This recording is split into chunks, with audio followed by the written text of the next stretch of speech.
So, good afternoon. I think we are live now. So, good afternoon, everyone, and welcome to this MAST Symposium. I am Tere Badia. I'm Secretary General of Culture Action Europe, which is a major European network of cultural networks, organizations, artists, activists, academics also, and policymakers. We are partners of this MAST module project. And as a little background, a small background for our participation in the project, I must say that Culture Action Europe has one as one of its main topics, artistic research. So beyond raising awareness towards artistic research among policymakers, researchers, developers, and academics, the cultural sector itself, we also advocate for enlarging this interdisciplinary space where artistic research must be recognized as a knowledge domain with its own methodologies in dialogue with other disciplines. In this sense, the debate today will be very helpful to discuss the main challenges of interdisciplinary context. The MAST Symposium, this is complementing the online events of the Hybrid Interface Academy, the MAST Hybrid Interface Academy. This is a series of events that are taking place online and on-site in the last 3 days, so we're in the middle. The symposium, this concrete session aims to appeal to the main challenges of joint work between artists, scientists, and technologists. And for doing so, we have among our panelists policymakers, artists, academics, and we will debate about the interdisciplinary challenges of open innovation in the interface of arts, science, and technologies. As you know, we have been discussing this. If you joined already the interface, the academy, so the Hybrid Interfacing Academy, the combination of artistic research and participatory design strategies is key to find divergent approaches to deal with the complexity of our times. Artists, designers shape other relationships between science, technologies, and human beings. And this dialogue should stimulate innovation centered on transversal competencies and unconventional thinking. In this intersection between these diverse domains, methodologies, and contexts, putting these different perspectives in dialogue is crucial and essential. Explore and discuss the complexity of thinking and doing together needs a reflection on distinct conditions needed for setting the ground for cross-disciplinary and collective work. And this includes, of course, collective knowledge creation, experimental formats for knowledge transfer between arts, science, and technologies, and of course, the development of other methodologies and capacities for cross-disciplinary thinking. We will discuss today about critical and ethical aspects of this cross-collaboration between art, science, and technologies, because there's some challenges there. And we will be more knowledgeable about the available and needed policy instruments to develop collaboration between these disciplines. So, but first of all, I think I would like to invite Peter Purk, if he can introduce for the audience, for those that doesn't know anything on MAST. Please, Peter, could you just explain us briefly, very briefly, you know, you have 3 minutes for this. Could you briefly explain this MAST model project?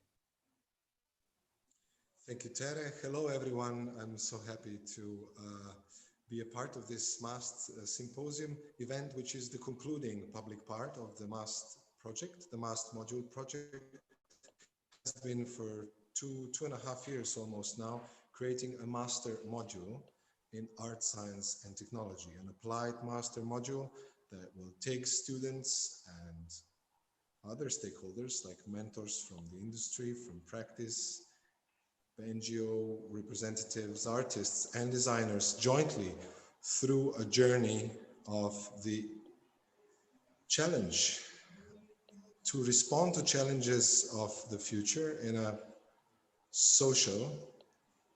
socially equitable way in order to apply technology and science to the best of the values of social Europe.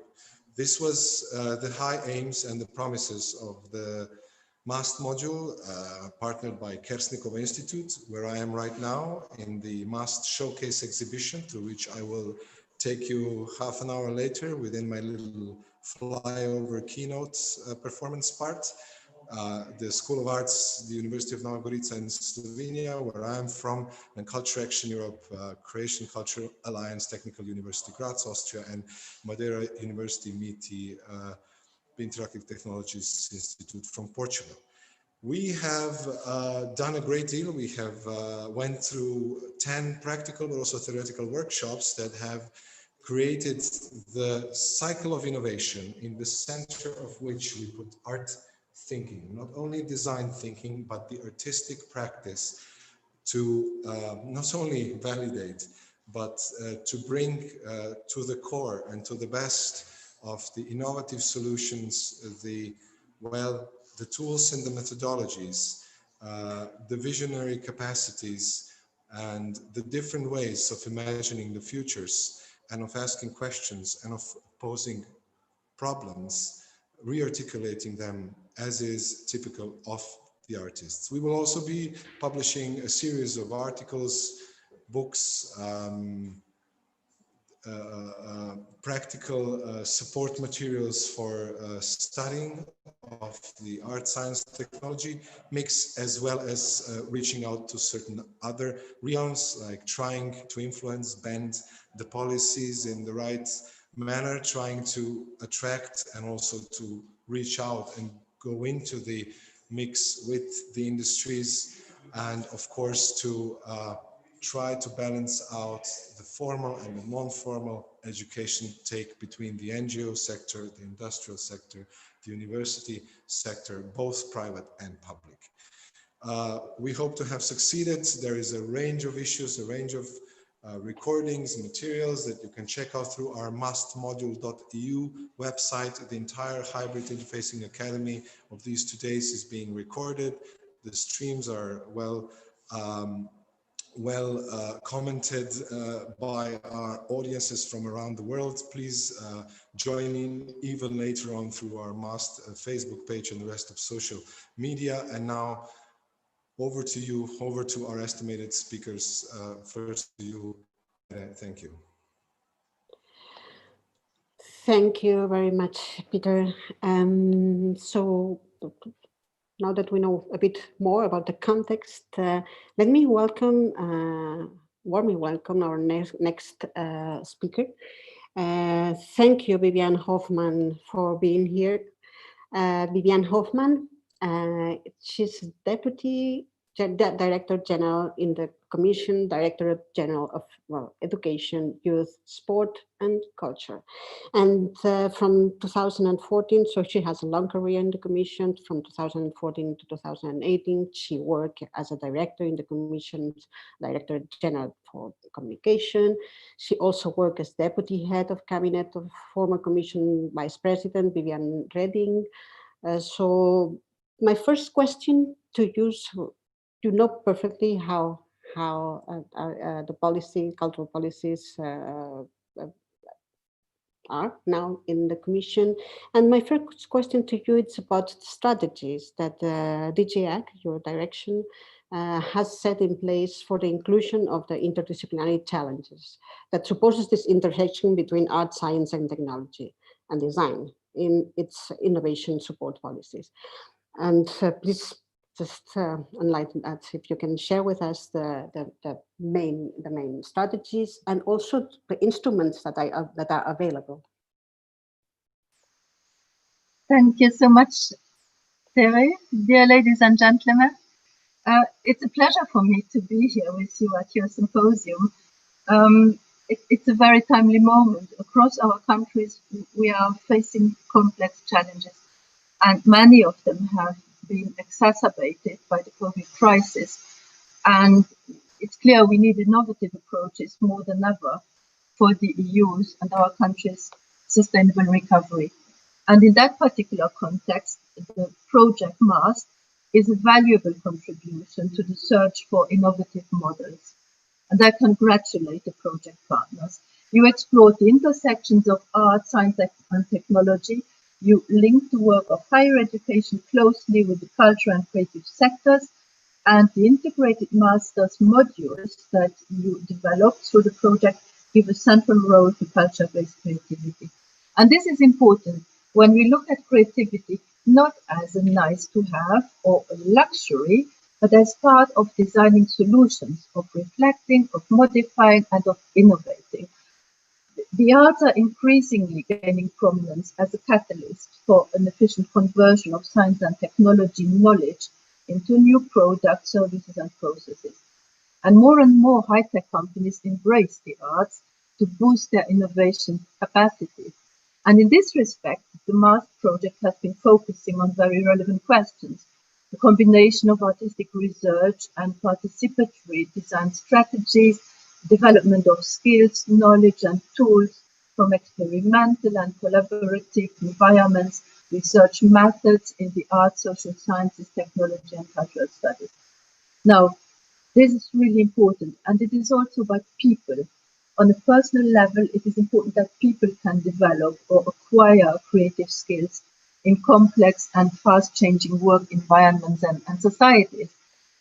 Interestingly, creativity is one of the European key competencies for lifelong learning, and clearly, the use of imagination, critical thinking, problem solving, perseverance, for instance, are not specific to one sector or field of study, but they are important for any discipline or study area.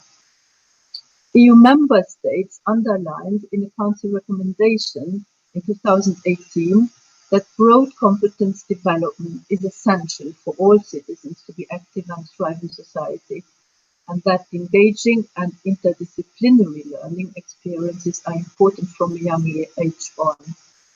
There has been a general push in higher education to combine different disciplines over the past decade.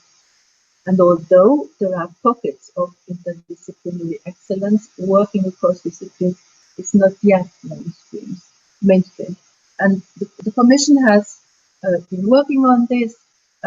We have supported various Erasmus Plus projects and set up a STEAM coalition that brings together different education sectors, businesses, and public sector employers to promote precisely the cross-disciplinary interaction between STEM and arts in formal education and curricula. Since 2017, 36 Erasmus Plus strategic partnerships between higher education organizations and their wider community, including public and private sectors, and 8 forward-looking cooperation and policy experimentation projects were funded under the Erasmus Plus program, combining the STEM and non-STEM fields of study. On a larger scale, I would also like to mention the European Universities Initiative, because it will also bring about transformative, systemic, sustainable change in learning and teaching, research, in service to society and cooperation amongst higher education institutions. The European University Alliances will develop new interdisciplinary and innovative bachelor, master, doctoral programs that will combine STEM fields of study with design and system thinking for students to develop creativity and innovation skills. And this interdisciplinary learning will be challenge-based, and teaching and research approaches will be embedded in all programs, so that students and academics, researchers, businesses, industries, cities, regions, NGOs from across disciplines are brought together to create solutions with societal impact. A different example of co-creating cross-sectoral solutions is the European Creative Hubs Network, which was set up under Creative Europe a few years ago. As you may know, it has been followed by the FLIP project. FLIP stands for Finance, Learning, Innovation and Patenting, and it aims to support sustainable ecosystems for the cultural and creative industries. A very recent example of cross-sectoral cooperation with policymakers was born out of the COVID crisis. It is the Creatives Unite platform. The European Commission helped set it up last spring to provide a platform by the creative sectors and for the creative sectors to discuss and share solutions to address the challenges caused by the pandemic. Now it has over 20,000 users, which shows that finding solutions together is the way to go. If you don't know the platform, you may want to take a look, and please get involved and upload your initiatives. They are very valuable. So these are a few examples. There are also examples of cross-sectoral policy cooperation at the regional and local level, for instance, cultural and creative spaces and cities, that brings together public administrations and the culture sector to co-create public policies. Another peer learning project for regions, which explores the role of culture in local economic development, urban regeneration, social inclusion, is Culture for Cities and Regions, which now focuses on cultural heritage. I would also give you an example of a project which is interesting, which is funded by the EU research program Horizon. It is the STARTS program, which has as a main goal the inclusion of artists in innovation projects. In fact, it encourages collaboration of research projects and artists by funding residencies of artists in technology institutions and of scientists and technologists in artist studio. So it also gives visibility to the most forward-looking collaborations through the prize that the awards. Another specific and recent initiative, which is also part of our COVID response, is an extraordinary call on culture and creativity under Erasmus+, to which we dedicated 100 million euros. This call is in the field of youth, school education and adult education. It will support projects that develop skills and competencies that encourage creativity and boost quality innovation as well as recognition of your work. The applications are still open. So let me briefly touch upon our proposals for the new funding programs, the Creative Europe program, which will foster innovation mainly through the cooperation scheme, which allows organizations to work together to create and co-produce artistic content, and we know very well. There will also be a specific cluster on culture, creativity and cultural heritage, social inclusion in the Horizon Europe program. You may also know that the Commission proposed within the European Institute of Innovation and Technology a new knowledge and innovation community, so-called KIC, dedicated to cultural and creative industries. This is interesting because this KIC will aim at strengthening innovation ecosystems and also connect the different players, including universities. Now, let me put it in perspective. 2 years ago, an expert report on innovation and entrepreneurship in cultural and creative industries said that there was a lack of cross-sectoral framework for public sector collaboration. And it also said that innovation is rarely mentioned in cultural policies and that culture is rarely mentioned in innovation policies.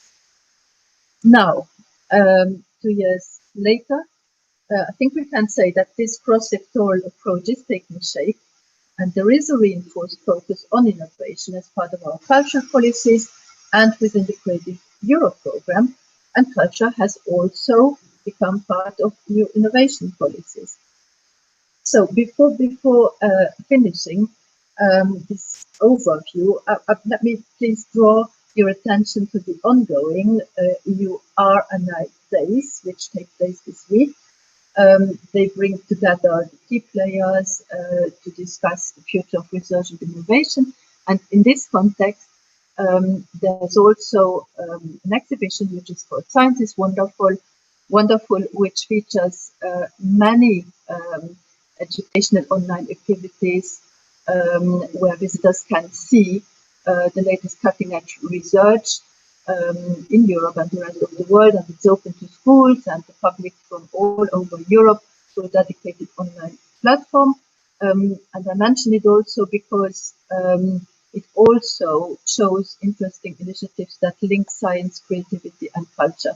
You can still participate. Tomorrow is the last day.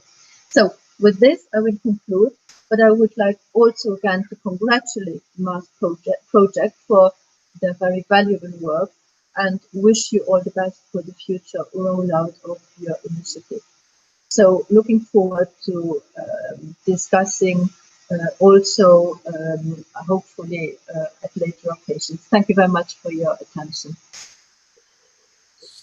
Thank you, Vivian Hoffman. Thank you very much for this overview of what instruments and strategies are in place. I know that you have a very, very busy agenda and you have to leave now. So thank you very, very much for your contribution. If there's any further questions on this instrument that are there from the Commission, and that we hope that these are instruments that are gonna be more in the next years, as it is part of the general strategy of also the Commission, the program of President von der Leyen. So if there's any more questions, I guess, so we can count on Barbara Stacher, who's gonna be there all the way, all the discussion. So yeah, so thank you, Barbara. Hi, welcome, welcome to the panel. So if there's going to be any questions, so I guess you will be able to answer. Barbara is also works in the European Commission Directorate General for Education and Culture, specifically in the Cultural Policy Unit. So thank you, Barbara, for staying over, and thank you very much, Mrs. Hoffman, for being there and for your words here. So I think it was a very, very clear overview on what we can have now as instruments already set in place. And we do hope, as I told you, that we will have more instruments like this. Thank you very much. Thank you very much. Bye-bye. Thank you. Yeah, bye. Thank you. So let's go further. So we have as panelists also Michela Magas, we have Marco Peljan, I guess I'm pronouncing your name correctly, and back to Petersburg. But first, let's hear Michela Magas. Michela, your work is mainly about bridging the worlds of science and art, design, technology, academic research, and industry. And you have you've received the Art Meets Science NEM Art Award twice. You have been member of the jury of Arts Electronic. Oh, yeah, a long time ago, but it's still in your curriculum. You have been member of the jury of Ars Electronica, which, as most of the people know, is the main festival, European festival on art, science, technology. At the beginning was society, so merging these disciplines.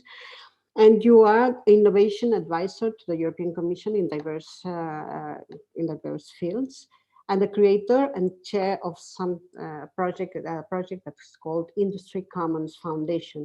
This is a long career for a lot of years of innovation and bridging in disciplinary silos. And you have been called also by the European Commission themselves the innovation catalysts, and that's a good title. Michela, under your perspective, which are the main challenges for setting up this interdisciplinary work?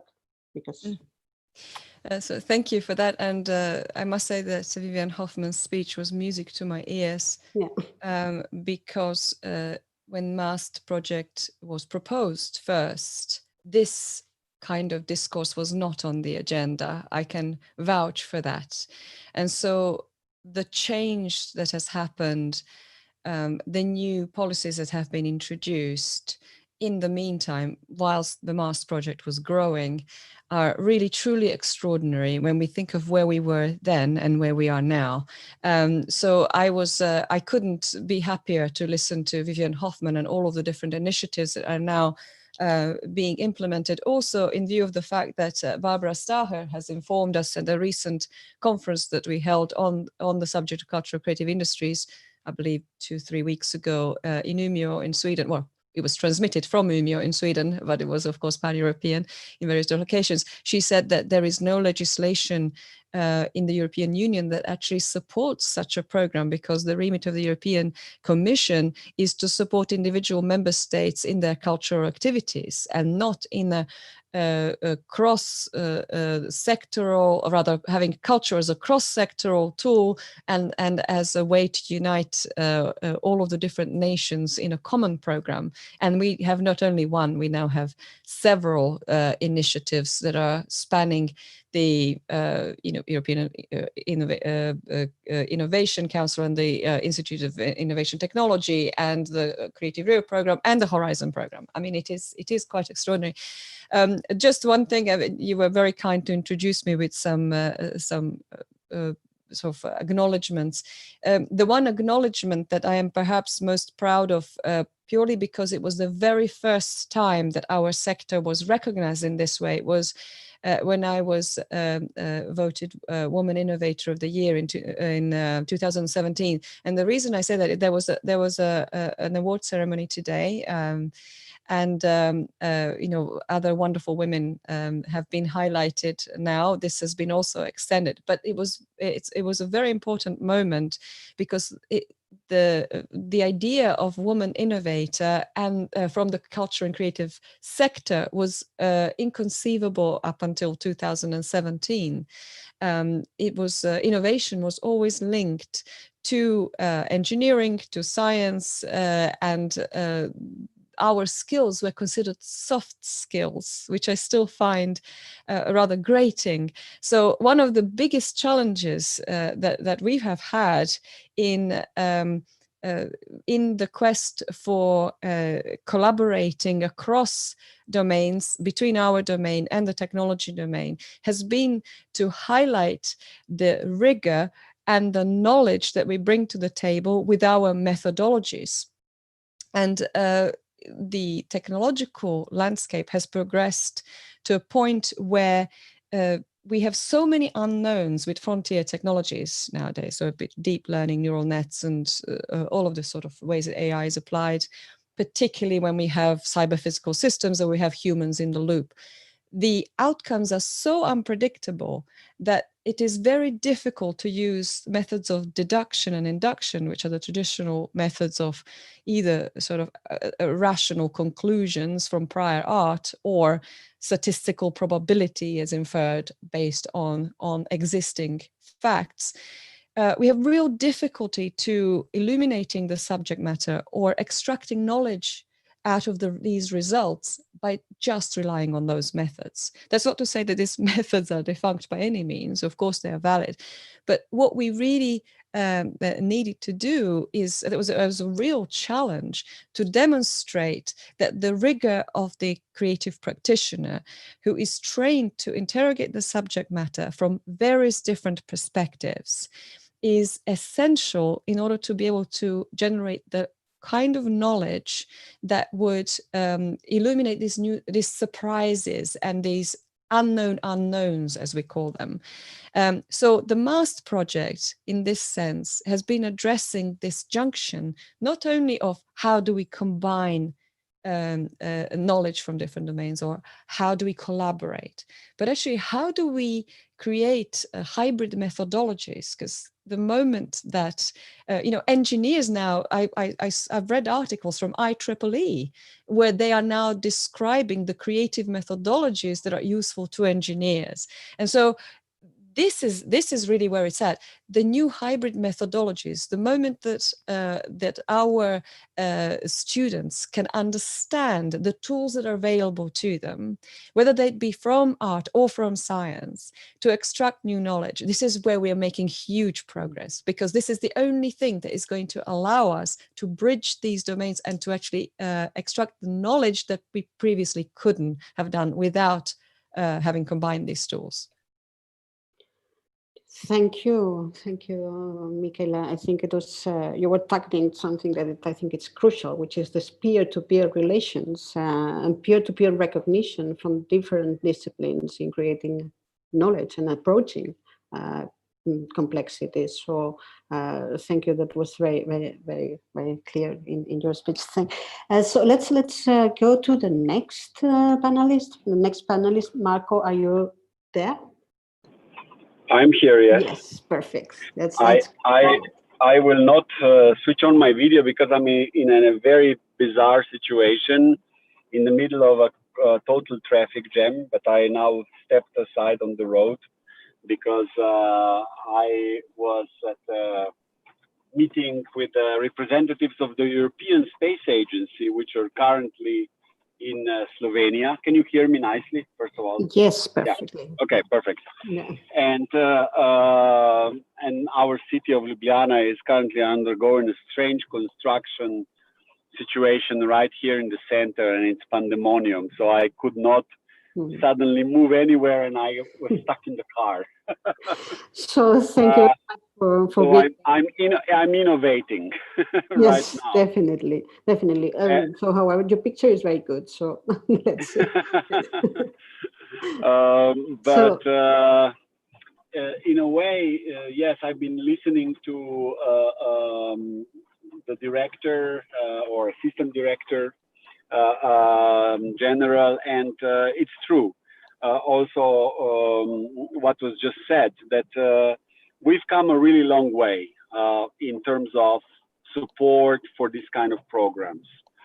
That is a remarkable success, I think, for Europe in general, because 20 years ago, 15 years ago, this was a very different landscape. And it was a very difficult landscape to navigate. You know, sometimes you ended up in an office of a strange industrial innovation assistant commissioner in Brussels, discussing with them why it is important to bring artists and engineers and scientists together.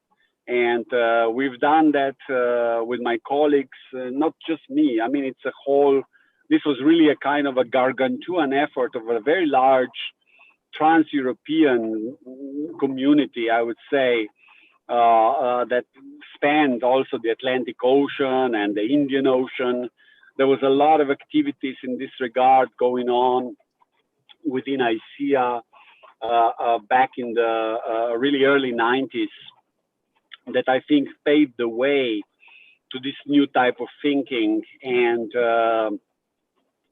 nowadays, of course, it's more of a matter of actually understanding how these mechanisms can work and can progress further, because methodologies are still unknown. You know, we talk about hybridity, transdisciplinarity, and all of these, you know, buzzwords. But where it gets really hot and extremely exciting on one level, but there's also great potential for, let's say, creative misunderstanding is in actual projects. And there's still a lot of work to be done on this level, in my opinion, when we actually bring artists, creatives, scientists, engineers working together on problem solving.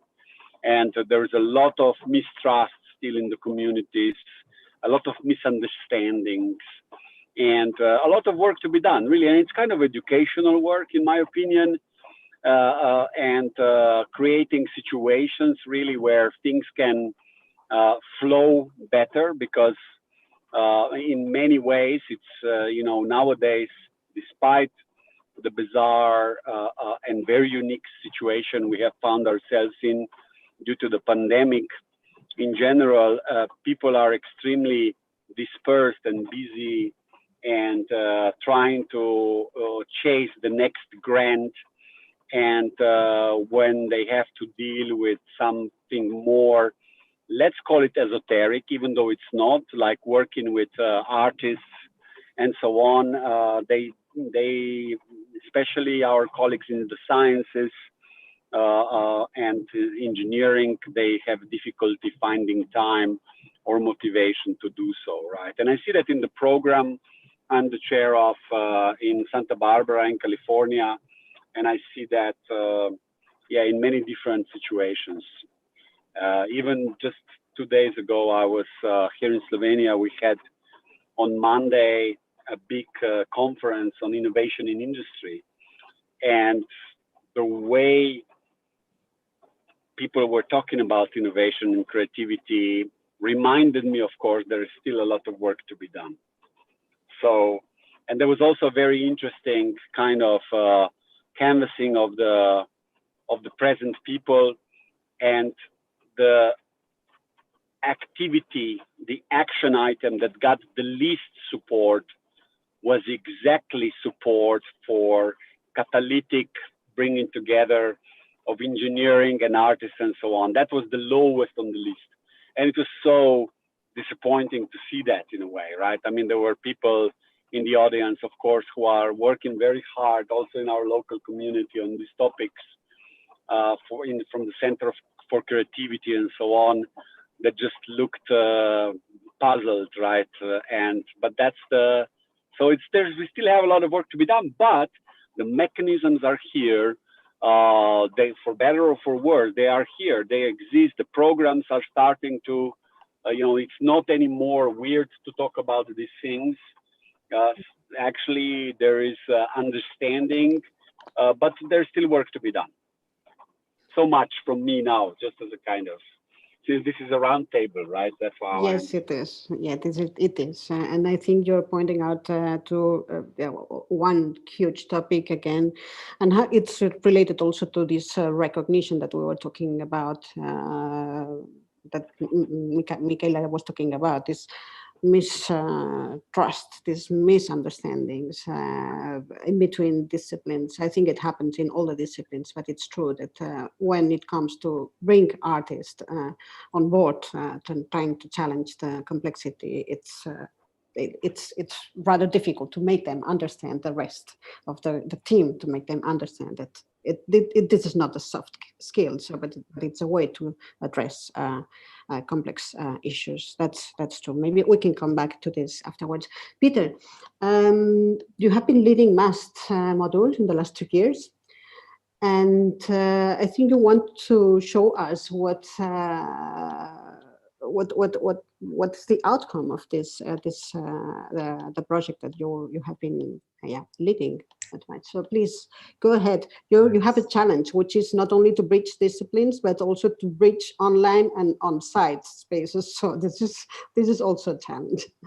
Thank you, Tere. Yes, I will take on this challenge. We like challenges in MAST. And well, as announced, it will be a little experimental, not completely innovative yet, format of a fly-through little performative video camera switch to my front phone camera and fly over through our beautifully so far created semantic cloud around art, science, technology for innovation.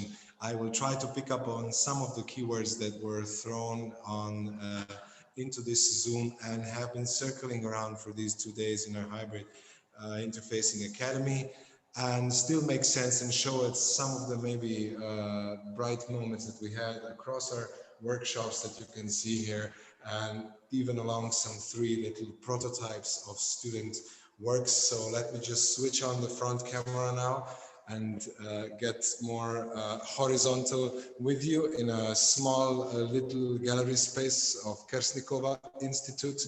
We can see several posters that you can find on your mastmodule.eu website, and you can scroll through them and read all the interesting comments. However, we know that the future is quite brittle, right? So are these cups that were basically developed starting in Madeira at the MIT Institute with several thoughts about the future of work, which was the topic of that workshop, and basically the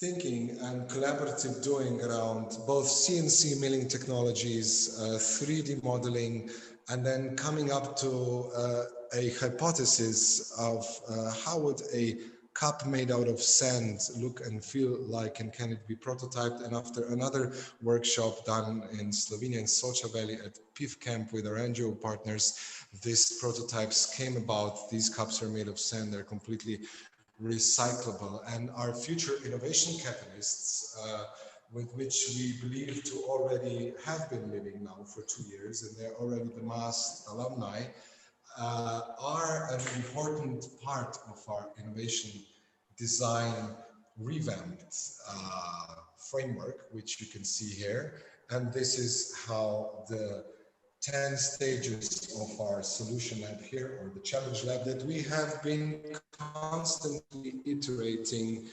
And we know that there is no such thing as a finished truth. And this happened just 45 minutes, no, 60 minutes ago. And you have a nice little recording of this session of the challenge lab. It was half performed and half real quadrilogue between an engineer, a scientist, an artist, or an art practitioner, and a technologist. And the Ze Povinio little publication was done upon student alumni of MAST after the Madeira-based workshop last year on solidarity. And these are you can see in my video fly through the titles of their contributions to a little magazine on solidarity they chose to publish. And this is the work by students Vasily Kuzmich from Ukraine and Abiral Katka from Nepal, studying at the School of Arts of the University of Novogorica, called Unanimous. They are an emerging DJ-VJ couple, tandem, and they took a different turn on the issue on solidarity. And this piece is called Unanimous, inspired by the investigations done in the slums of Funchal, Madeira. Yes, you won't believe there are slums there. And students were reflecting, as you can see, the social realities and the ways that the art, science, technology mix can add to this. In Graz, Austria, we had a series of workshops, situations that ended up in space and sound installations dealing with persistent and inconspicuous processes of exchange, in which surfaces and membranes between adjacent actors and systems are not only regarded as forms of dissociation, but as partly permeable layers, thus allowing imaginings, signals, materials, light and sound to propagate and melt the identities of the separate. This was the summary of the algorithmic spaces studies follow-up workshop that happened in Graz, and that you can see in my little video fly through. Obviously, they were dealing not only with progressive architectural methodologies, but also with algorithmic design and sound-based space design, which brought them to bring up the stories of the neighborhood, because there was a challenge in solidarity, which was the annual challenge of the second year of MAST, to what they came up with. So this is our MAST Challenge Lab, which we have accredited as a course within the module of Art, Science and Technology, currently at the School of Arts of the University of Novogorica, but in Madeira, Portugal, they have set up their own true physical challenge lab. And the NGOs that I have mentioned before at the beginning of this symposium session will all be involved for the years to come. Let's hope that we will find new and other ways of support, but so did we already, pairing up with the Unicult process, which brought about cutting-edge keynotes, thoughts, and even, well, collaborative designs, not only of spatial installations and speculative performances, but also of students and lecturers coming together to build this curriculum. This curriculum of MAST was collaboratively built and bears the spirit of, well, people who will hopefully remain with us in spirit while we are trying to secure the youth gets career prospects and such skills, knowledge, and attitudes that will not let them be devoured by the big bad machinery, the creative industries or the industries, or well, you know, the neoliberal capitalist world upcoming, but that therein they will act as agents of change, which we strongly believe they will, and they already did so, and so did we with them. Next year, next academic year, the MAST module will launch full-fledged. This has been a 2-year piloting now, so stay tuned, and anyone who is interested can contact any of the partners and get into the process. The partnership is growing, and tomorrow we're having a big Europe-wide meetup of 25 plus partners with whom we want to build the future of MAST further. Thank you very much. Thank you, Peter. That was very interesting and inspiring. And in fact, we get the glimpse on the outcomes of the MAST. Thank you. And hearing you all, I'm going to throw you just a question for the three of you, because I think it has to do with this, how do we create a sort of infrastructures that helps interdisciplinary approaches. I mean, we have been talking about, so the Commission is responding, is almost there. At the academia, it looks like it's works. So it looks like we have good news all the time. But which sort of institutions do we need in these places in between? Do we have these institutions? Which sort of infrastructures, material infrastructures, do we need to promote this, and to sustain and to create a context where this sort of projects happen? Who wants to come first? It's okay. Maybe I'll go. Well, there have been there is a case of imposing infrastructures from the top, or there is a organic growth of the sort of tools that we find work with the experimentation and grassroots communities, and this is sort of the route that we have taken. So I mean, I have always said that I feel myself in a position of great privilege to be able to feed policy directly from the grassroots. I think that's it is indeed a position of privilege, because it's not the norm. And so what we have observed by early experiments in combining art and science, and bearing in mind that we were also in the original Art and ICT Future Emerging Technologies project, which established the rules for STARTS back in, I think it was 2012-13, something like that. So basically, in these early experiments, it was evident already that some of the things worked really well, that when people were collaborating together, first of all, motivated by moonshots or goals that were outside of their sort of small sphere or their inner circle, the collaboration would usually flow a great deal better than when people were sort of centered on their small world. So opening people's minds was a priority. Mm-hmm. And then, of course, as soon as we had those kind of synergies and those wonderful big goals, we had an issue with how do we support them to carry on, and how do we ensure that the underlying structures also support them. So we identified gaps, because very often when those collaborations start, there is no supporting structure that will allow them to continue to at least to the level where they could apply for further funding, because one has to have something a little bit more substantial than a seed idea in order to be funded. And so these small steps, the small bridges that we built proved to be multipliers. Because, you know, if it's a good seed idea, and it does turn into, if we are talking about prototyping, so translating thought into practice, into a really good prototype that can demonstrate the idea really well, then one can really build on from there. But if the idea dies on its feet, then this is a big problem. equally, when we have collaborations between various practitioners from different disciplines, as well as people from industry coming into it, and bearing in mind that industry always came into our space playing by our rules, in the sense that we said, okay, you have to, if you're bringing your toolkits or your assets into our toolkit, you have to throw them in with the MIT license, for instance, if we are talking electronics. You know, we can't have sort of top-down sort of rules imposed on the community.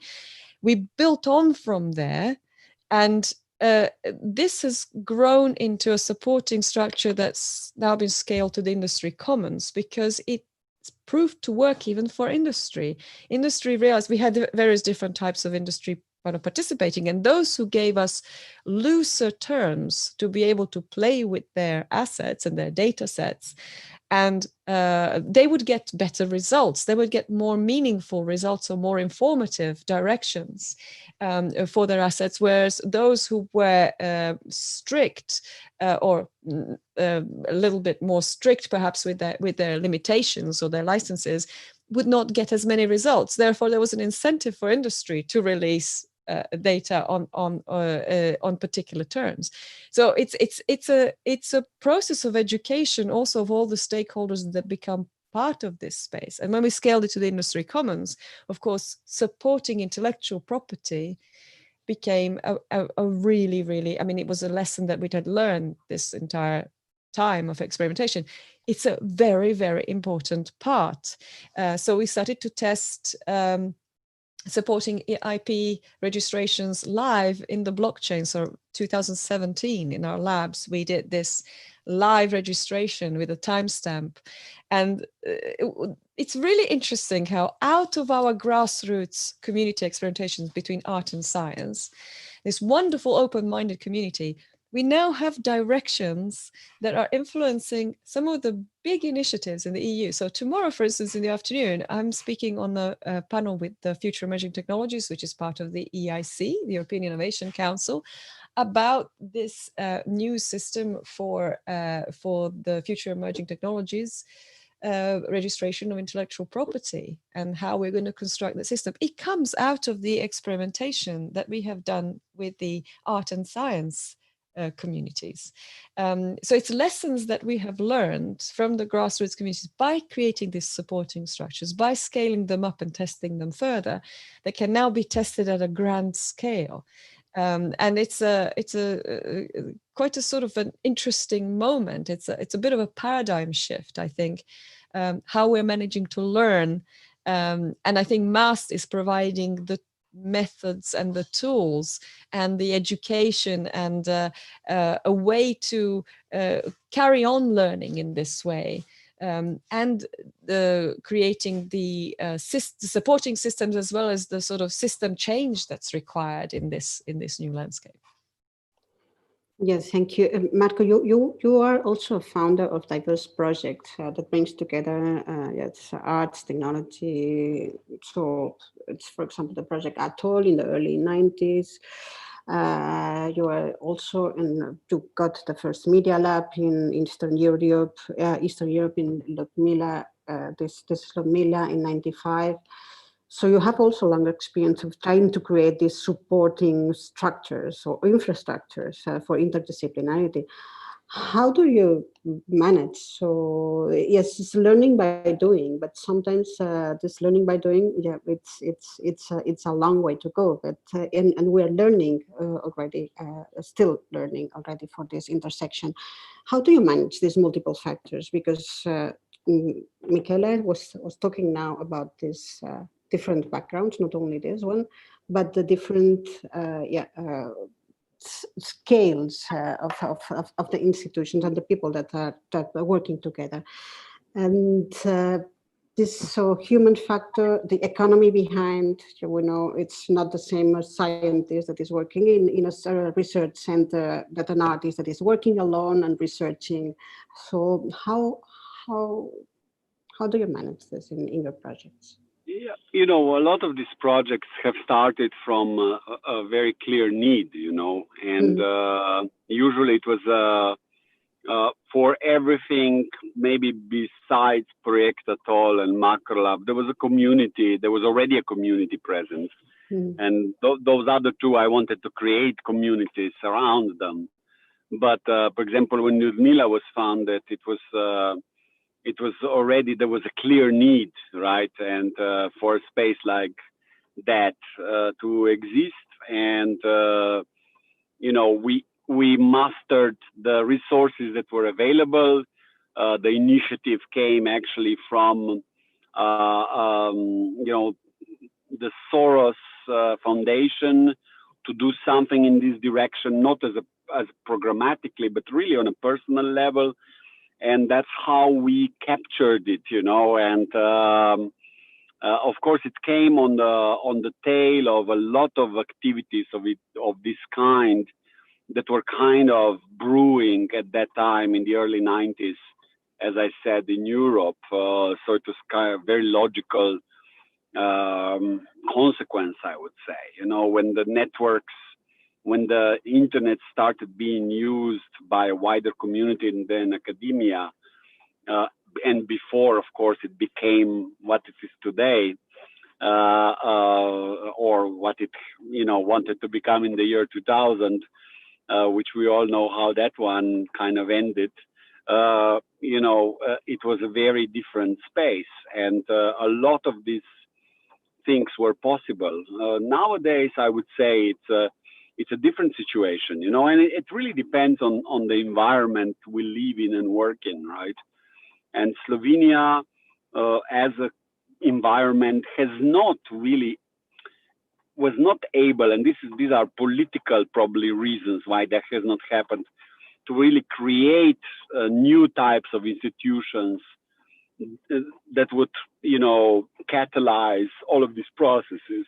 But it was and still is very much, you know, the domain of these institutions that already existed, that we have, that artists have, mostly artists founded.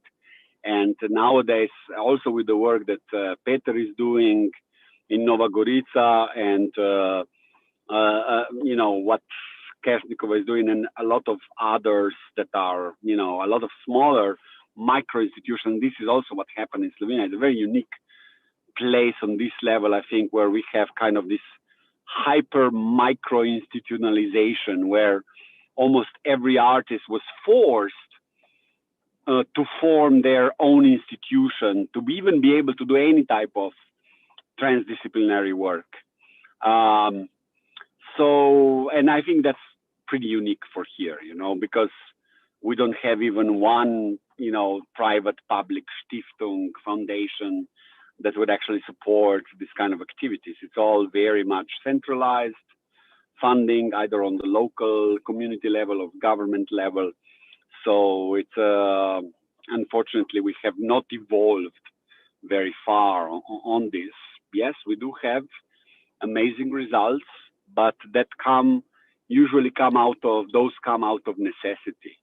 And I think institution building in this direction is still a tall order. And if you really critically look at the landscape in Europe, we also have some lessons that are also warnings, you know. Mm-hmm. For example, the Laboral in Gijón, this amazing place, absolutely amazing architecture, you know, great idea to place this, you know, incredible new catalytic institution in the middle of Galicia, but in the wrong moment, you know, and it did not take off the way it was kind of meant to be. And I think, yeah, this is not an easy discussion to be had, but so there's also a lot of lessons also of the other kind, you know.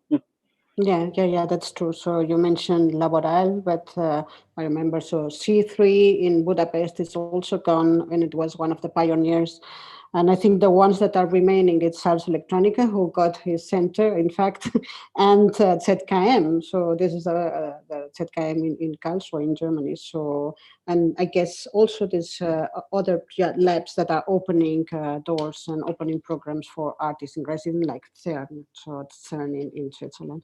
So, yeah, Peter, how are you preparing the students for this lack of infrastructures? What are they going to do afterwards? Is this something that it's included in the curricula of your student of the master module? Perhaps first a short comment on the infrastructures. It seems as if the university sector or the academia is kind of much more aware of this, and the art science collaboration is happening a priori. Well, it's not. It's very, very often well instigated from the outside, and at least in the case of Slovenia that Marko has used to open up the scene. In Slovenia, it was just slightly sponsored by some, STEAM-like approaches, kind of co-mentorings and little very, very micro level endeavors. And there is a complete absence on the level of yet now upcoming in the recent 2 years, as we have heard at the beginning of this symposium, in the recent 2 or 3 years at the Ministry of the Economy and so on, Ministry of Culture is still quite underfunding the so-called intermediate or transdisciplinary or investigative arts. And there is no big difference in elsewhere in Europe, which brings me also to the thought, why then in this kind of late era, only the big players are then surviving, or those with with really deep roots or really robust business models like Ars Electronica or so on. But then back to your question, and exactly in this realm, we are preparing them for this rough seas by exactly taking them out, swimming, and not even swimming, just romping around first in shallow waters and then in deep and dark waters of the current, cultural, creative industries world, which means that we place workshops outside of the school environment, of the academia silo. We go into the streets, we collaborate with festivals, we go into labs, tandem up with NGOs, even with companies, but in a more like quite radical way. And we hope that the MAST curriculum, that the master study module that we created supports this. It's built in a rather algorithmic way.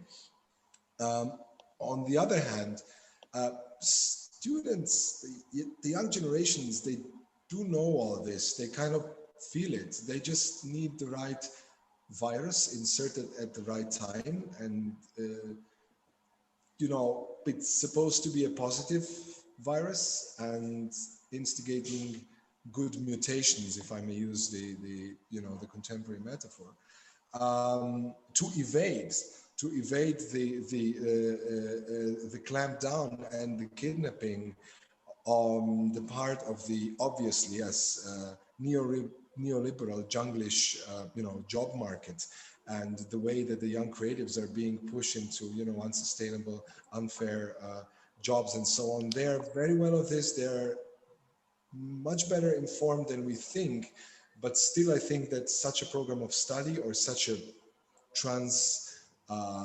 trans-sector effort should offer them not only give them the tools and the skills and so on, which is the primary function of the education, but also set the scene, prepare, improve, rebuild if necessary some of the broken down structures that were there before, and definitely co-build bigger ones. This is why we are, as a university, a very weird animal when we enter, or a school of arts, when we interreg big programs with big companies and chambers of commerce that end up after 2 years of struggle in students experiencing the real world of the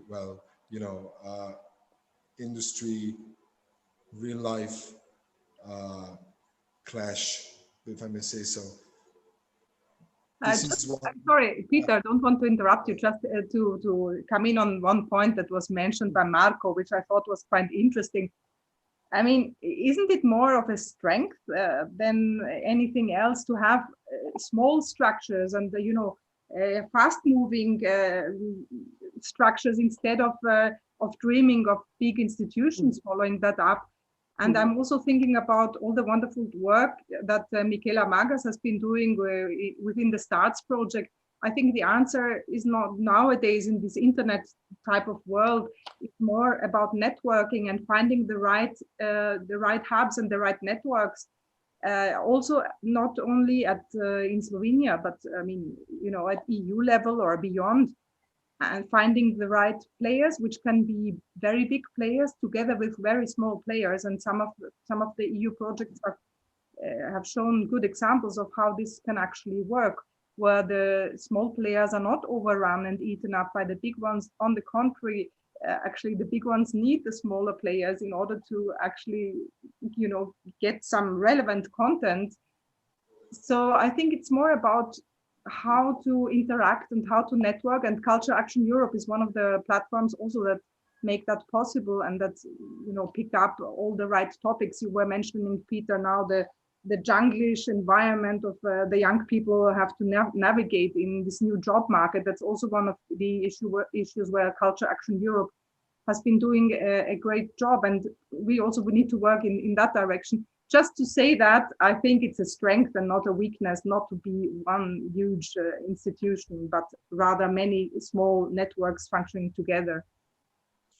Just a quick reply, just a quick response. I forgot, or the picture was not complete, because if it wasn't for the Brussels base, for the European Commission grants, much of this would not be living anymore, or would not have flourished so far, because we tend to say that we are, that we usually win or are the first in Brussels, but then here they still don't take us seriously. We need to lobby and apply all of these, semi-legitimate methodologies, whereas when you speak frankly, open, and on an international parquet, you are much better heard, and there is much more support. By the way, yesterday in the education policy workshop in the morning, where we have Peter Fries from STARTS, we also had ministries, professors, and so on, there came up a very concrete idea that the trio presidency of Slovenia, Portugal, and Germany will, Slovenia will instigate an art, science, and technology focus meetup in Brussels to see how it can be much better supported in this truly trans-sectorial way. It will be backed by STARTS, and all of the other things emerged just yesterday. Yeah, thank you. Yeah, it's true. Thank you for your contribution, Barbara. It's true that it's not always about a bigger institutions. I was just referring also for the sort of infrastructures in the materiality. So maybe there's networks, maybe there's just platforms, maybe, I don't know. But I think this connecting, it's crucial for this interaction. Peter, you were talking about this jargon, this interdisciplinarity, that it's almost always linked to, or it's behind the innovation narrative. Marco was also saying, okay, we gather because we have to solve something. So this getting a result that is ready to be in a market and be successful, leave us in a place where no errors are considered, because there's no place for errors. First, we don't have time because we don't have the 10 years that other research institutions in infrastructure have to deliver something. And the error is something that it's not considered in this. So which role do you think this error plays in the whole interdisciplinary work? Was that a question for me? For you, for Michela, for all of you, because in fact the commission. So Barbara, you can also answer this. What happens with if a project fails? You mean project? Like if a student project fails? Like I hope MAST didn't fail, even though we had some failures in these terms. That this the paradox of the project timeline being set up for 3 years. when then, you know, Corona happens and, you know, all of the other external and internal transformation factors come to play, and you have to keep and remain responsive. And you better not be a big structure, as we say, but a small, light, nimble, networked, responsive and smart in this way.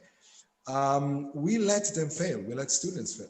We have to allow ourselves to fail, and then to fail better, as it's called, and reflect on this critically, and definitely create a network, which is not only an educational network, it should also be a social and economical network that can, you know, bounce us all into the positive in case we fail, because we fail for ourselves, but then we fail for others. And this solidarity of failure, which we just now build up as a concept, is quite present in the young generations, as I can observe. But there is definitely other thoughts on this. I bet Michaela has one. Yeah, we are very much about joining forces and really kind of at a grand scale. So and across economy as well as and you know, I have not got this stigma attached to the culture and the creative sector interacting with economic forces at all. That's providing that, in fact, we can use some of the ethos and some of the lessons learned from the sector to actually influence the systemic change that's needed in economy and be major contributors to economy. Hence, the sort of scaling up to industry commons as a concept, which is another one that I'm talking about tomorrow morning at 9:30 in the RNI days. In the digitalization track, they've actually asked me to elaborate what does it mean to have industry commons. Well, basically, as I say, it has grown out of these initiatives, out of the grassroots initiatives that we've been running with the cross-section of, you know, in an attempt of bridging these areas of misunderstandings, or rather creating a space for common understanding between art and science and academia and industry. Absolutely crucial, and it has proven to be timely for so many reasons, because there is a need now, not only because of the multiple crises that we are dealing with simultaneously, to join forces in order to be able to solve them, but also because the technology has got to the point, as I explained earlier, where it requires that kind of in order to create solutions and to illuminate the subject matter. So basically, really, really important. And we started to bridge these areas of activity, and it is now being done at the grand scale. So basically, the scaling up from these experiments has now resulted in this space where we have galvanized all of industry, and not only European industry. This is what's amazing about it, is that it's a huge number of players that are punching completely above their weight in terms of the funding that's funding this industry commons now. It's a track inside DG RTD now. And we run the foundation, the Industry Commons Foundation, which is tasked with long-term sustainability and, of course, taking care of all the new standards that are emerging out of this space of common understanding. And the first project is approaching it from a philosophical point of view, from the point of view of ontologies and semantics. And this is interesting, you know, because this is where technology is relying on the humanities and on these other approaches to actually solve some of these issues of lack of understanding. And that's not to say that we need to create Esperanto by any means. And in fact, it would be really wrong, for instance, for MAST to create an Esperanto of trades, because that would mean it would basically, it wouldn't be anchored in a particular culture of use or in a knowledge domain that's there for a very good reason. You know, knowledge domains build knowledge for a very, very long time, create jargon because it's useful to describe particular concepts within those domains. So we're not eliminating domains. So don't make it into a giant soup, because that's actually not useful. What is useful is if we create an ecosystem of understanding. So ways of bridging, ways of translating, and ways of understanding each other that do not cancel each other out. This is super important. So what we are looking at doing in industry is working with all of the industry verticals. And as I say, it's not just European, because we've got in-kind demonstrators from Airbus, Siemens, Bosch, you name it, and then Japan, Korea, China, Brazil, and the biggest ontology guru from the US as the advisor. So this is where it's got us. It might be inconceivable, like back when in the day when we were trying to show Fraunhofer how to do hackathons, for instance, back in 2000 and what was it, 30.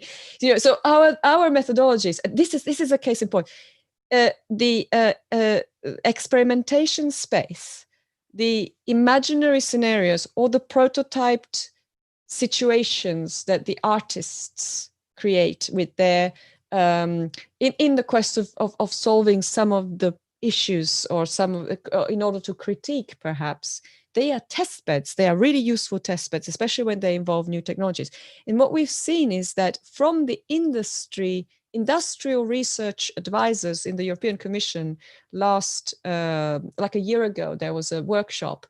Industry requested that they now want experimental spaces that would create new use case scenarios, so they could see what the impact of these new systems and new technologies that we're building are, in order to really address all of the issues of security, privacy, ethics, and positive and negative impacts before they are implemented. So the sort of methodologies, for instance, as a sort of skills, which probably involve, I mean, I would have to look into sort of all the different projects from MAST, but okay, there's critical analysis, critical thinking, of course, it's part of MAST for sure, but there's probably somewhere in there sort of elements of system design, elements of how to stimulate systemic change, how to address some of those issues of how the human is affected by certain systems, etc. All of those skills are essential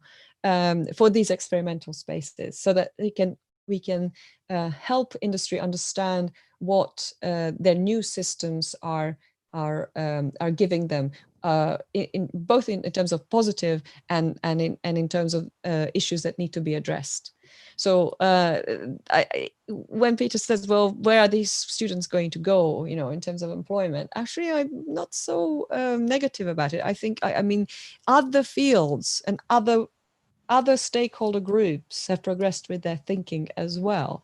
And the new jobs that are opening up are these hybrid positions. You know, there are positions that require hybrid approaches, and that require a combination of critical thinking and some of those other technical and engineering skills. Yes, thank you. Allow me, Tere, please, a short response, which is very practical. As you can see in the video picture, there is a prototype of a water condensing and purifying machine, which is done out of salvaged computer hardware. This student, Micha Godec, in a MAST workshop, was allowed to learn, to fail, to be wrong, to disassemble the computer, to play around with the CNC mill, and to think critically and deeply and iteratively about the, well, obviously the problems of today. This machine, this little prototype, condenses water out of air and purifies it. And it's made of recyclable materials. And this is my practical response to most of what was said in the last 15 minutes. Thank you, Peter. Very nice example of prototype. Marco, do you want to say something about this, the role of the errors, so not to reach the result? Which is your experience? How is the frustration, not only for the artists, which is, but for the other researchers that are involved in these interdisciplinary processes? How they cope with errors and failures? It depends, you know. It's a really good question, I think, and again, we are at the cultural kind of, you know, translation between domains, right? Because in the arts, of course, we know very well that errors can produce incredible insights. And it's also true for the sciences. You know, they do. Also on the discovery level, that's kind of, you know, it's quite common to make a mistake and find out something that you were not looking for. But again, you know, I think that it gets complicated when the expectation is that there will be kind of a market ready something coming out of these collaborations.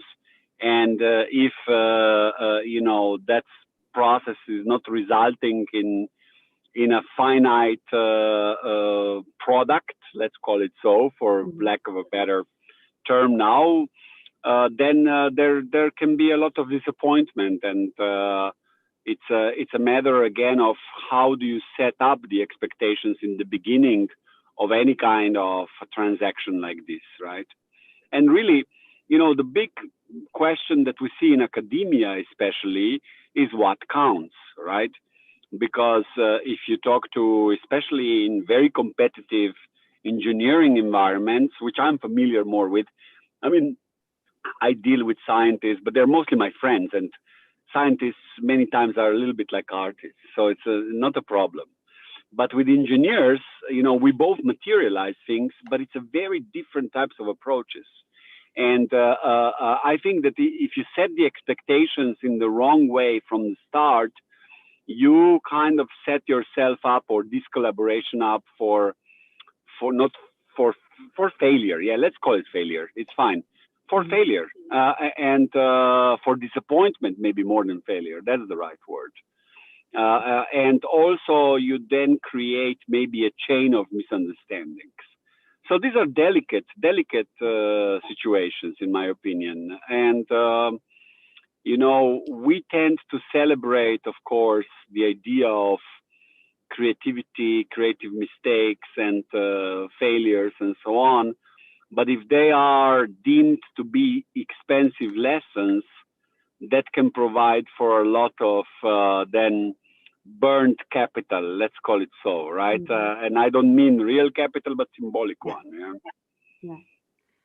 I guess for the artists and creators, serendipity is something that happens, and it's there, and it's a force. But sometimes, it can create false expectations and the loss of capital if there's the process. It's not coming to a good, whatever good means. And so I would like to hear also from Barbara if the Commission is ready to open a sort of projects, programs, instruments that are able to support this experimental prototyping without,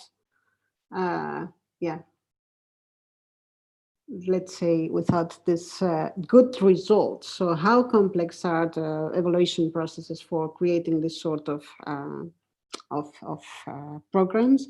And if you think that, for example, programs like Horizon are just dealing in the right way, in the best way with this, not getting a result.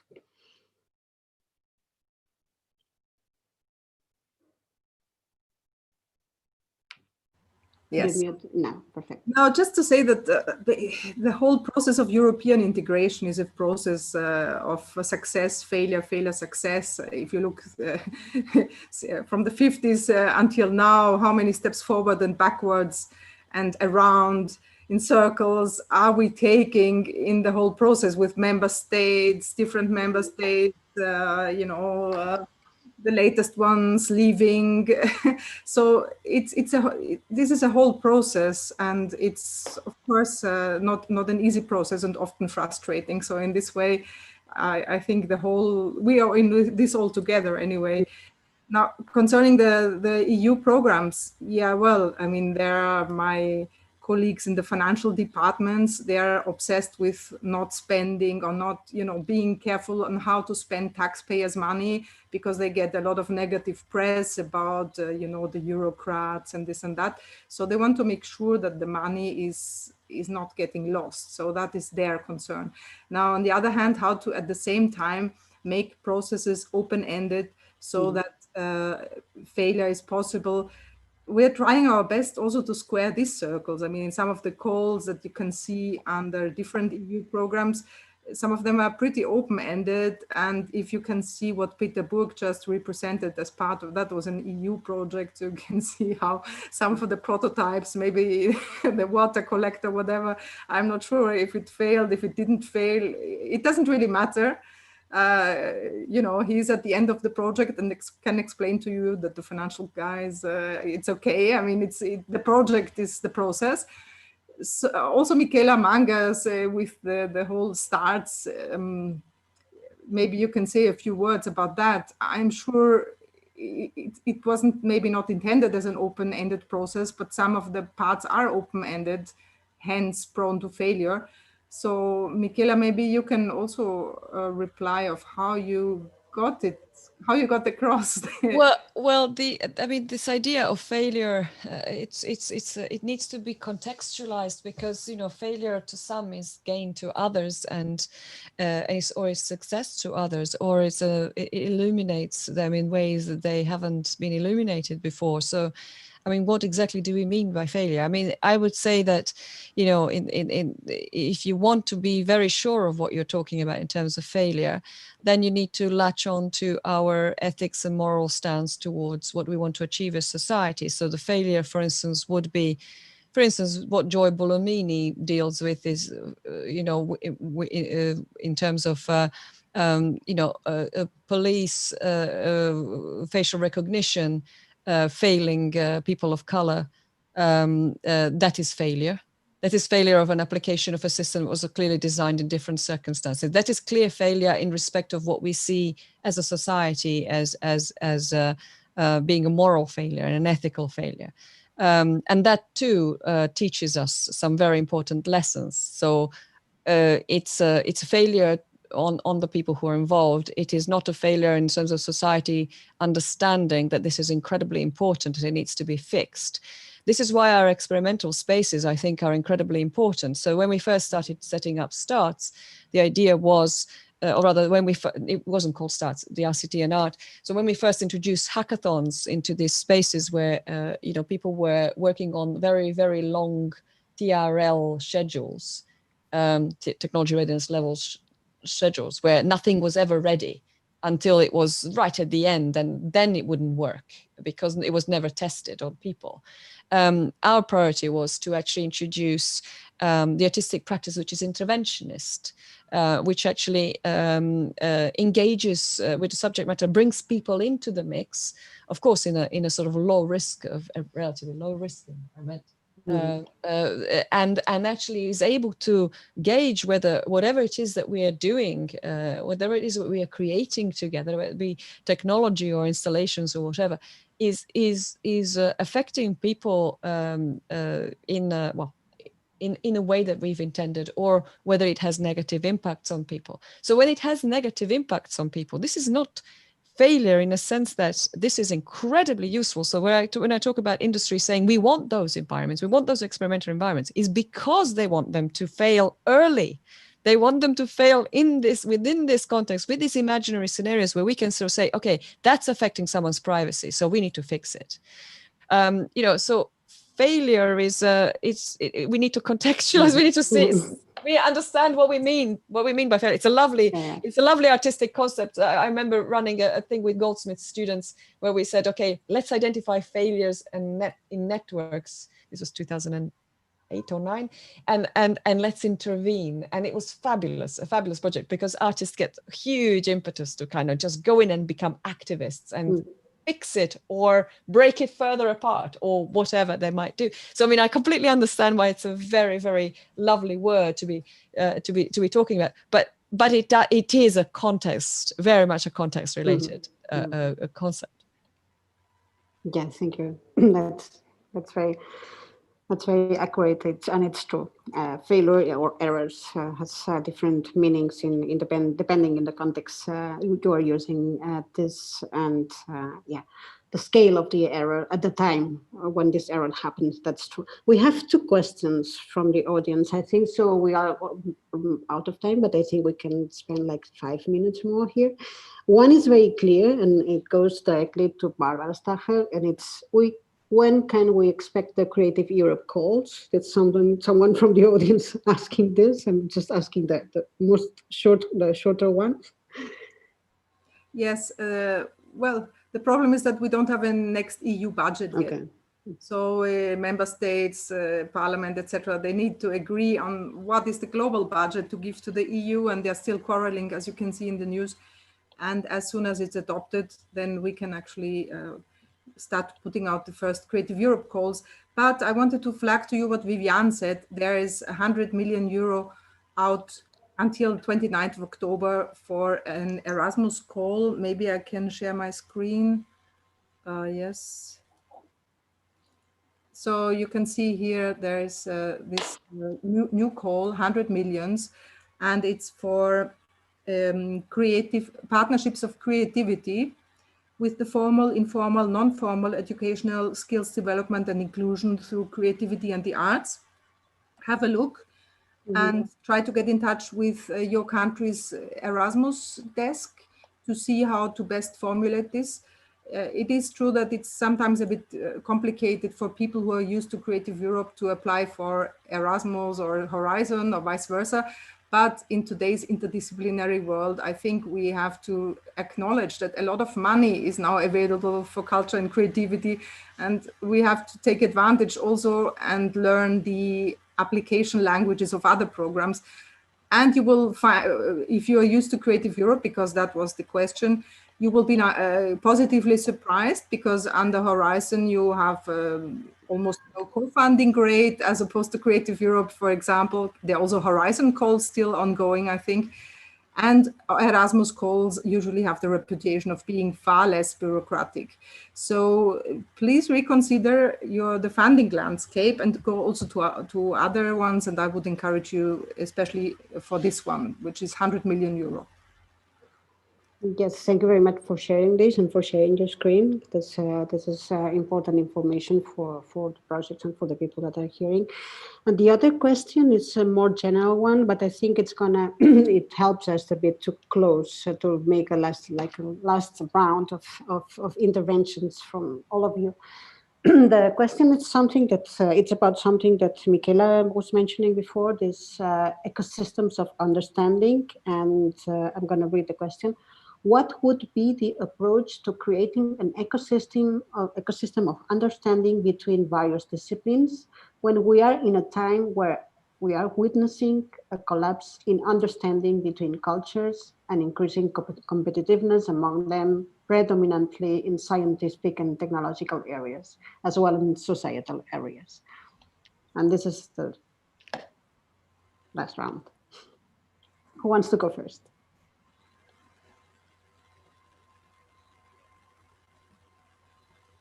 Nobody? Well, I'll just break the ice by challenging the question. Are we maybe the researchers can say something about that? Are we sure that this is really happening? Because as in many things in society, we see both things happening at the same time.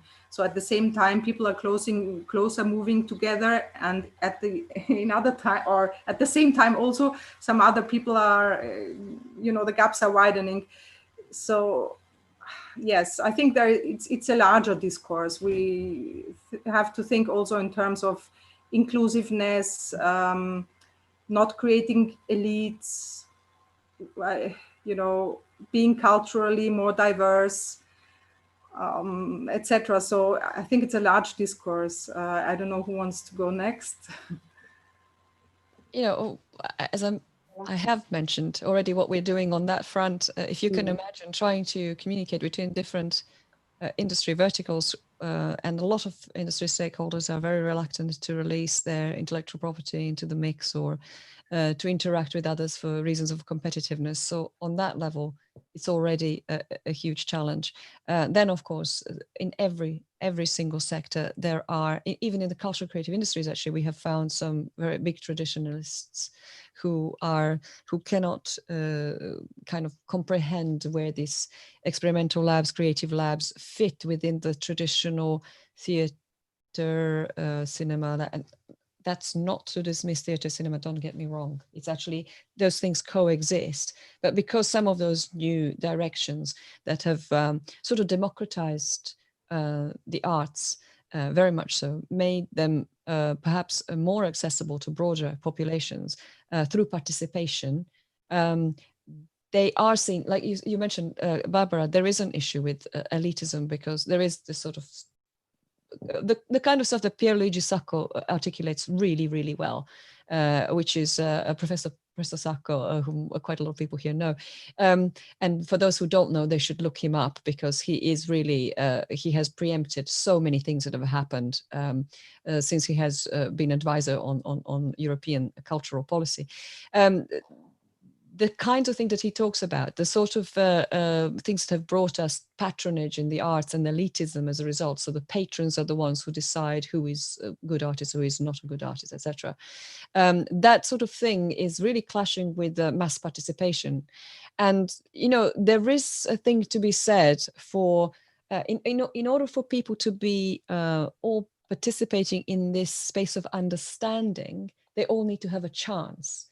And if some people are dismissed because they're not good enough, or there are better people than them over there, or they should just shut up and sit here and watch someone else do something really well, they do not actually gain the experience, or they do not elevate themselves to a level of understanding, aside from being passive observers.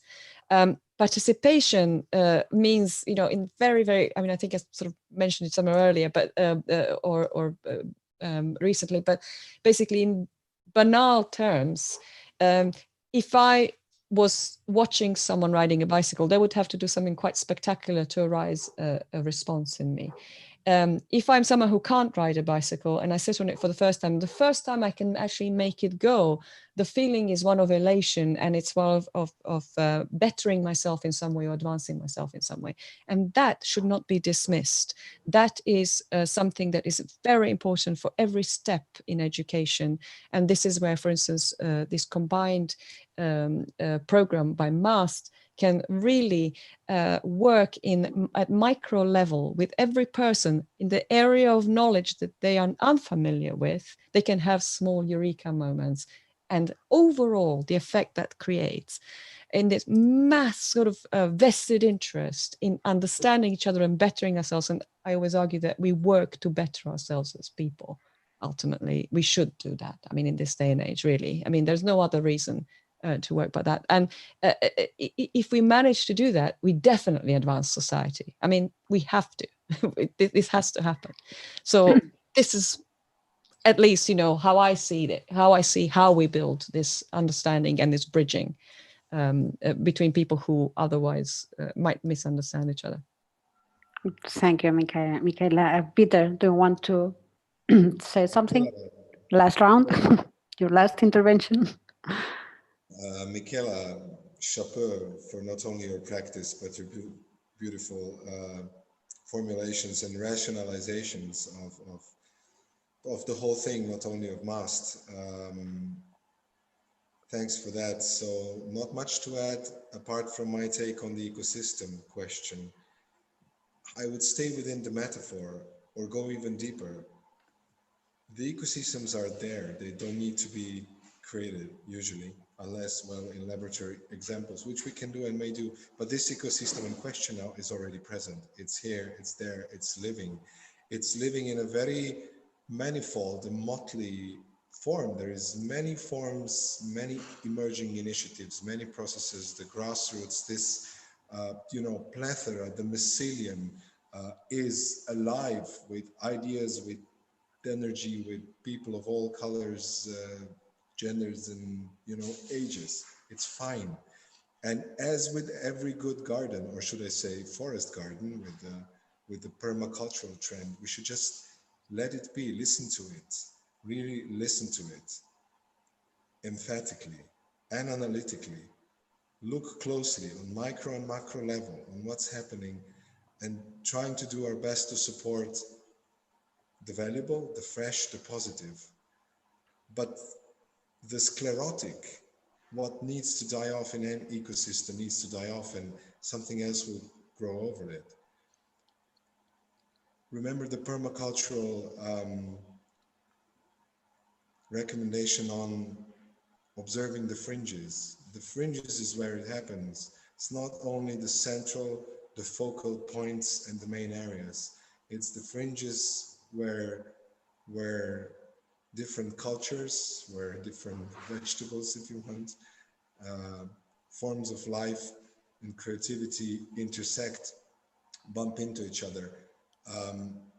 They need special care, because if we just, separate them back into silo, into their different beds, even if we call them test beds, we haven't done much. And I could go on and on with applying this permacultural paradigm of thinking onto the ecosystems, but I hope I made a point, as well as I sincerely hope that MAST has so far in the short 2 years made some good points upon which we will be able to build, hopefully, jointly. Thank you. Thank you, Peter. This was very, very nice as well. So this reference to permaculture, because it reminds us the interdependence of the whole systems. So I think this is crucial. We are hardly learning this from this COVID situation. Interdependence is crucial. And so interdependence means also that any inclusion from disciplines should be not without influence. So that's the idea of participation, but letting the participatory processes to affect the whole process in the same way. I think it's crucial.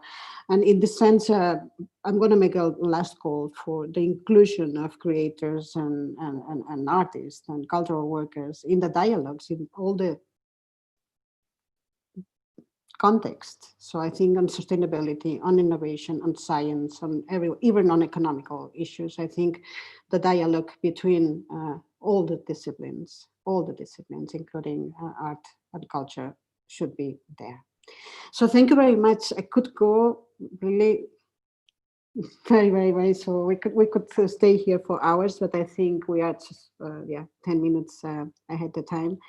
Thank you very much for your contributions. It was a very nice roundtable. I hope you enjoy as well the conversation, and hope to see you in the next MAST project or something like that again. So thank you all, and see you hopefully soon. Thank you, Tara. It's been a pleasure. Yeah. Thank you. Thank you, everybody. We lost Marco in the question, so I'm just saying goodbye for him. Okay. Thank you. Thanks. Okay, bye.